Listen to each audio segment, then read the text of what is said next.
Ministri i Punëve të Brendshme Besfat Lamallari në konferencën nga konfiksimi të emira publike deklaroi se Shqipëria ka hyrë në një fazë të re të luftës kundër krimit të organizuar dhe korrupsionit, ku theksoi se lufta ndaj krimit nuk mjafton vetëm me arrestime dhe dënime, por kërkon dhe heqjen e fuqisë financiare të organizatave kriminale. Ai bëri të ditur se vetëm gjatë vitit 2025 janë sekuestruar qindra pasuri me vlerë mbi 60 milionë euro, ndërsa në administrim ndodhen mijëra pasuri të sekuestruara dhe të konfiksuara. Krimi organizuar, nga duart e cilit ne kemi larguar milione euro pasuri, nuk ndërton vetëm rrjete kriminale.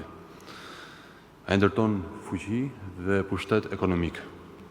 Korrupton, frikson, godet tregun dhe konkurrencën, si dhe godet besimin e qytetarëve tek shteti.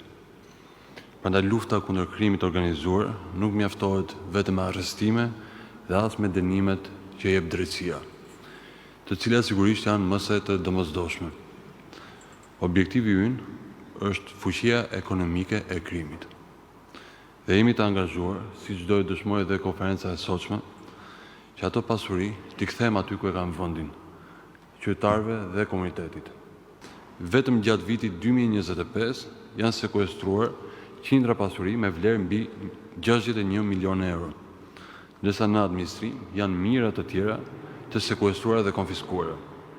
Këto nuk janë thjesht statistika. Janë prova të forcës të institucioneve që ne po ndërtojmë dita ditës.